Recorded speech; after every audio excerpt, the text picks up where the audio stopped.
আসসালামু আলাইকুম সুপ্রিয় 18তম পরীক্ষার্থীবৃন্দু। আপনারা যারা 329 কোড সামাজিক বিজ্ঞান অনুষদের পরীক্ষা দিবেন তাদের জন্য আজকে একটা গুরুত্বপূর্ণ ভিডিও শেয়ার করা হচ্ছে, অর্থাৎ একটা শর্ট সাজেশনের ব্যবস্থা করা হয়েছে। এই 7টা সাবজেক্ট থেকে আমরা আজ আপনাদের দেব 20টি প্রশ্ন এবং উত্তর। আশা রাখি এই 20টি প্রশ্ন থেকে আপনারা অবশ্যই কমন পাবেন। আর যারা আগে থেকে প্রিপারেশন নিয়েছেন তারা চাইলে এই 20টি প্রশ্ন অবশ্যই কালেক্ট করতে পারেন।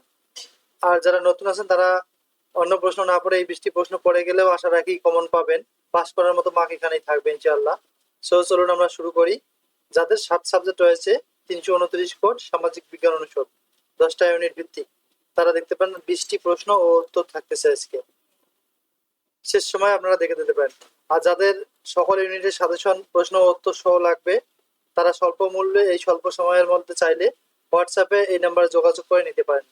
স্বল্প সময়ে যাতে প্রিপারেশন নিতে পারেন সেরকম একটা প্রস্তুতিমূলক একটা সাজেশন আপনাদের দেওয়া হবে।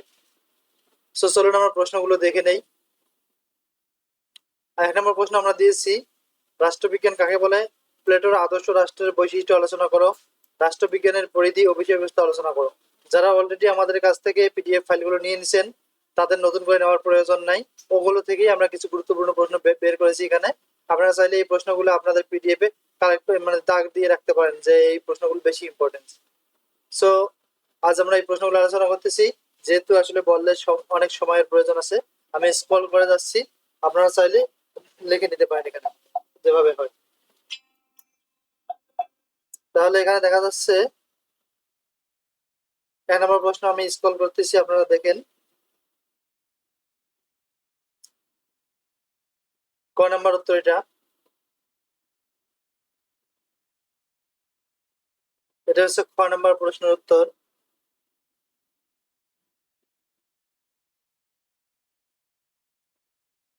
তারপরে 1 নম্বরের গ নম্বর প্রশ্ন হচ্ছে এটি, রাষ্ট্রবিজ্ঞানের পরিধি ও বিষয়বস্তু। আপনারা চাইলে লিখেও নিতে পারেন অথবা আমাদের কাছ থেকে পিডিএফ স্বল্প মূল্যে নিতে পারেন।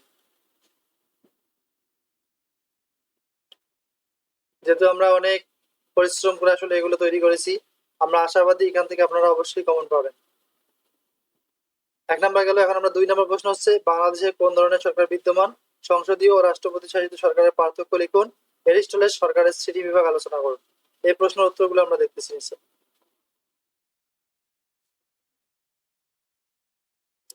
আপনারা চাইলে স্টপ করে করে লিখে নিতে পারেন বা স্ক্রিনশট করেও করতে পারেন।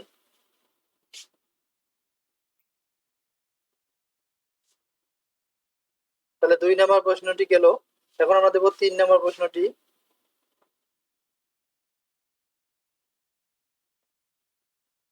3 নম্বর প্রশ্ন হলো, সরি আমরা 4 নম্বর নিয়ে আসতেছি, 3 নম্বর হয়তো দেওয়া হয়নি। আধুনিক যুগের 3জন দার্শনিকের নাম লিখো। মেকিয়াভেলিবাদ কি? শাসকের গুণাবলী সম্পর্কে মেকিয়াভেলির ধারণা। চিন্তাধারা আলোচনা করো। মোস্ট ইম্পর্টেন্ট একটি প্রশ্ন, মেকিয়াভেলি সম্পর্কে আপনাদের প্রশ্ন থাকতে পারে, সো অবশ্যই নোট করবেন এগুলো।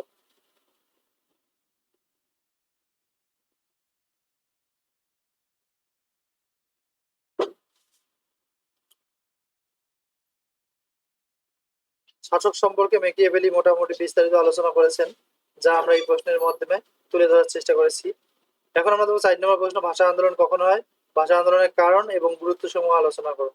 এটি একত্রে একটি প্রশ্ন হতে পারে, আবার সবগুলো মিলে একটি প্রশ্ন হতে পারে।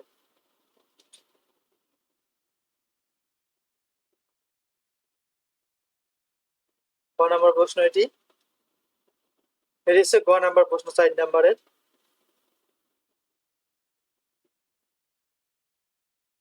এরপরে আমরা যাচ্ছি 5 নম্বর, 6 দফা কি? 6 দফা কর্মসূচির বিবরণ দাও।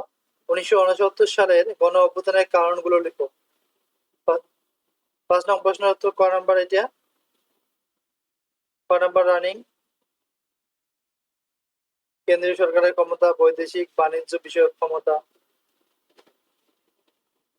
5 নম্বর প্রশ্ন উত্তর গ নাম্বার প্রশ্ন, 1969 সালে গণ অভ্যুত্থানের কারণ সমূহ। আপনারা স্ক্রল করে করে দেখতে পারেন, স্টপ করে করে লিখে নিতে পারেন বা স্ক্রিনশট করেও করতে পারেন। আর যাদের পিডিএফ আছে তারা শুধুমাত্র কাউন্ট করে নেন কোন প্রশ্নগুলো বেশি ইম্পর্টেন্ট। 6 নম্বর, সমাজবিজ্ঞান কি? সমাজবিজ্ঞানের বৈজ্ঞানিক পদ্ধতি আলোচনা করো। সমাজবিজ্ঞান পাঠের গুরুত্ব ও প্রয়োজনীয়তা লিখো। 6 নম্বর প্রশ্ন উত্তর ক। ক নাম্বার। এবার এরপরে আসছে গ নাম্বার।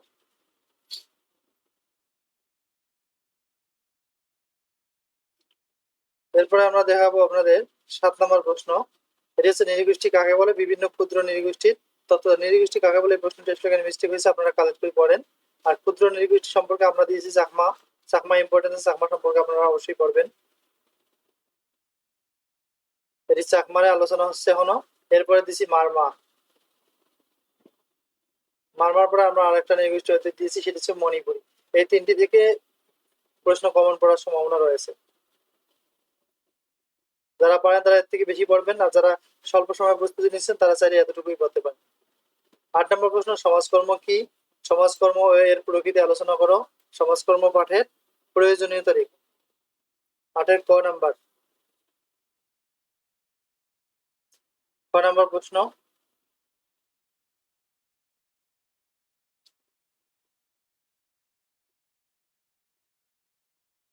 গ নাম্বার 8-এর।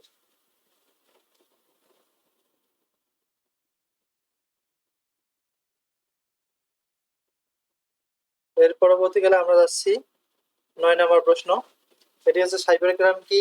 সাইবার ক্রাইম বা সাইবার অপরাধ কি এবং এর থেকে বাঁচার উপায় কি? সাইবার ক্রাইম কি আমরা ক নাম্বার দিয়েছি 9-এর, এতটুকু বললে ইনশাল্লাহ হবে, যেহেতু ক নাম্বার 2 মার্কের অ্যান্সার। 6 নাম্বার একটু বিস্তারিত থাকবে, সাইবার ক্রাইম সম্পর্কে বিস্তারিত আলোচনা এখানে আছে, আপনারা চাইলে এখান থেকে কালেক্ট করতে পারেন। সাইবার ক্রাইমের কয়েকটা উদাহরণ দেওয়া হয়েছে, সাইবার ক্রাইমের প্রকারগুলো।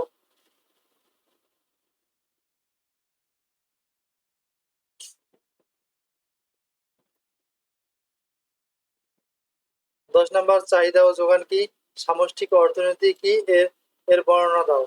চাহিদা ও যোগান রেখার সমন্বয়ে ভারসাম্য, দাম ও বর পরিমাণের বর্ণনা দাও বা আলোচনা করো। 10 নম্বরে ক নম্বর প্রশ্ন। ক নম্বর প্রশ্ন,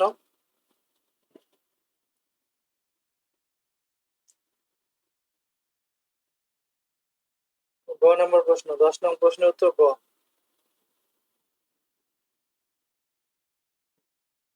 আপনারা স্টপ করে চাইলে লিখে নিতে পারেন। 11 নম্বর প্রশ্ন, মাথা পিছু আয় কি? নিজ জাতীয় উৎপাদন বলতে কি বোঝায়? মুদ্রাস্ফীতির কারণগুলো লিখো। বারবার বলা হচ্ছে যারা পিডিএফ নিয়েছেন তারা শুধুমাত্র নাম্বারগুলো আগে নেবেন। আমরা 10টা ইউনিট থেকে এইগুলো গুরুত্বপূর্ণ কিছু প্রশ্ন এখানে দিয়েছি, আর যারা নতুন রয়েছে তারা এই কটি প্রশ্ন কালেক্ট করেই পড়তে পারেন। 11 প্রশ্ন উত্তর হচ্ছে ক। এরপরে দেওয়া হচ্ছে খ নাম্বার, গ নাম্বার। আপনারা স্টপ করে করে লিখে নিতে পারেন। এখন আমরা আসতেছি 12 নম্বর প্রশ্ন। কেন্দ্রীয় ব্যাংক কি? কেন্দ্রীয় ব্যাংকের বৈশিষ্ট্য সমূহ লিখো। ব্লু ইকোনমি সম্পর্কে ধারণা দাও। 12 ক নম্বর প্রশ্নের উত্তর হচ্ছে এটি। ক নম্বর প্রশ্ন,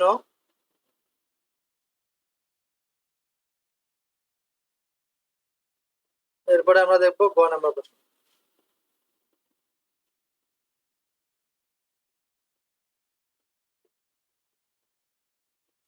13 নম্বর প্রশ্ন, বিশ্বায়ন কি? পদ্মা সেতুর বর্ণনা দাও। বিশ্বায়নের প্রকৃতি, পরিবর্তন সমূহের বর্ণনা দাও। 13 ক নম্বর প্রশ্ন। আপনারা স্টপ করে লিখে নিতে পারেন। 13 নম্বরে খ, পদ্মা সেতুর বর্ণনা আসলে এখানে দেওয়া হয়েছে। পদ্মা সেতুর গঠন ও বর্ণনা। 13 নং প্রশ্ন উত্তর হচ্ছে গ, পুঁজিবাদ সম্পর্কে যেটা দেওয়া হয়েছে।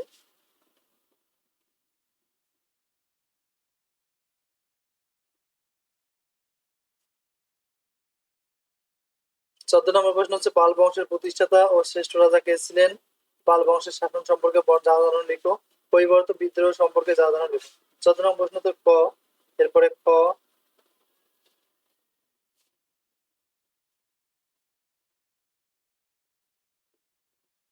এরপরে গ নাম্বার 14, পরিবর্তন বিদ্রোহ।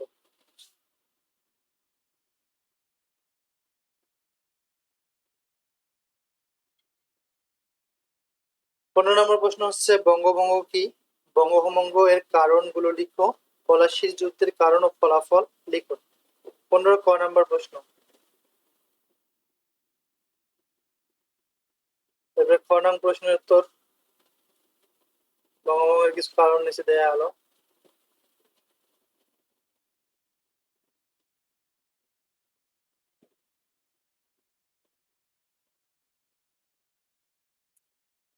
15 নং প্রশ্ন উত্তর গ।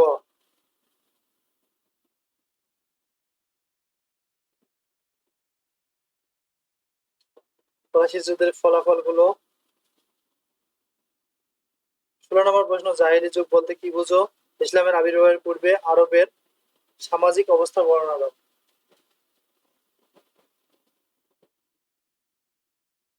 ইসলামের আবির্ভাবের পূর্বে আরবের রাজনৈতিক ও ধর্মীয় অবস্থা বর্ণনা।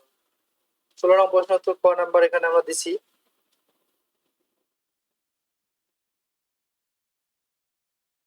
ক নং প্রশ্ন,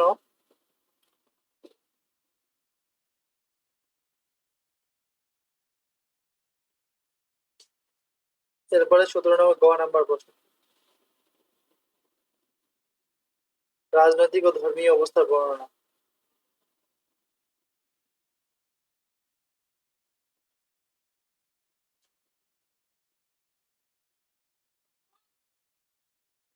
আপনারা ভালোভাবে প্রিপারেশন নিন, আশা রাখছি রিটেন রেজাল্ট আসবে। এভাবে যে আপনারা লিখতে পারেন, যেহেতু 18 মিনিটে একটি প্রশ্ন উত্তর লিখবেন, তাই ক খ গ মিলে 18 মিনিটে লেখাটা খুব কঠিন ব্যাপার। তারপরে অনেকজনে বলছেন শর্ট প্রশ্ন হয়েছে, আসলে এর থেকে এগুলো খাতায় লিখতে গেলে অনেক পেজ লাগবে, এর থেকে লং লিখতে গেলে আপনাদের 25 মিনিট সময় লাগবে।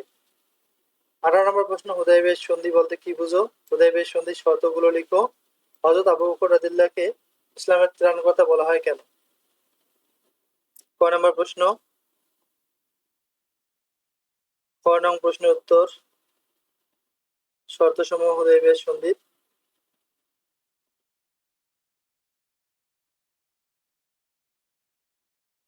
গ নং প্রশ্ন,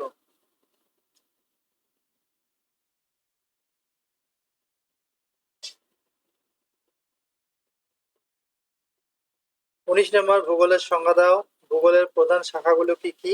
সংক্ষিপ্ত বর্ণনা দাও। প্রাকৃতিক ভূগোল কি? এর বিষয়বস্তু আলোচনা করো। ক নম্বর ভূগোলের সংজ্ঞা আমরা দিচ্ছি এখানে। ক নাম্বার,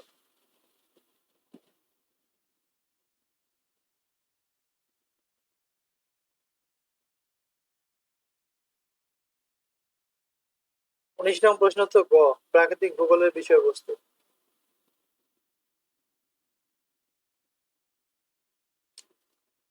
20 নম্বর, ভূমিকম্প বলতে কি বোঝো? ভূমিকম্পের কারণগুলো লিখো।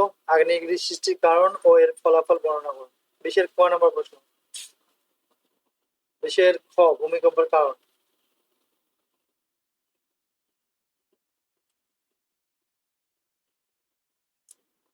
তারপর 20-এর গ নম্বর প্রশ্ন, গ নম্বর উত্তর এটি, আগ্নেয়গিরির অগ্নুৎপাতের কারণ সমূহ।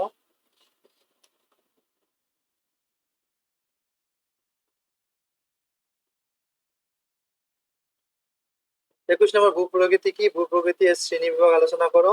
বাংলাদেশের প্রধান যোগাযোগ ব্যবস্থার উন্নয়নমূলক বর্ণনা দাও। 21-এর ক নাম্বার, ক নাম্বার 21-এর উত্তর, টারশিয়ারি যুগের পাহাড় সমূহের বর্ণনা, প্লাইস্টোসিন কালের সোপান সমূহ, সাম্প্রতিক কালের প্লাবন সমভূমি। গ নাম্বার প্রশ্ন 21-এর, বাংলাদেশের অর্থনীতিতে পরিবহন ও যোগাযোগ ব্যবস্থার গুরুত্ব। কৃষি উন্নয়ন, শিল্পের উন্নতি, বাজার ব্যবস্থার উন্নয়ন, শ্রমের গতিশীলতা বৃদ্ধি, কর্মসংস্থান সৃষ্টি, রপ্তানি বৃদ্ধি। 22 নম্বর হচ্ছে খনিজ সম্পদ বলতে কি বোঝো? খনিজ সম্পদের বর্ণনা দাও। খনিজ সম্পদের গুরুত্ব বর্ণনা করো। ক নম্বর 22-এর, এরপর আসতেছে ক নম্বর প্রশ্ন উত্তর।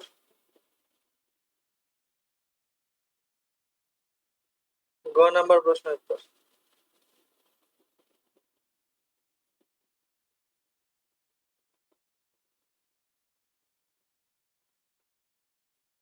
Thank you for watching this video. যদি ভালো লাগে প্লিজ সাবস্ক্রাইব করবেন। পরবর্তীতে নিবন্ধন সম্পর্কে আরো গুরুত্বপূর্ণ তথ্য আমরা এখানে শেয়ার করব। 19তম নিবন্ধনের বিভিন্ন মডেল টেস্ট সহ 18তমতে ভাইবা সম্পর্কে আমরা অনেক ভিডিও দেব, যেগুলো অবশ্যই আপনাদের জন্য হেল্পফুল হবে। তাই যারা নতুন রয়েছেন তারা অবশ্যই সাবস্ক্রাইব করবেন। Thank you for watching this video, see you another video.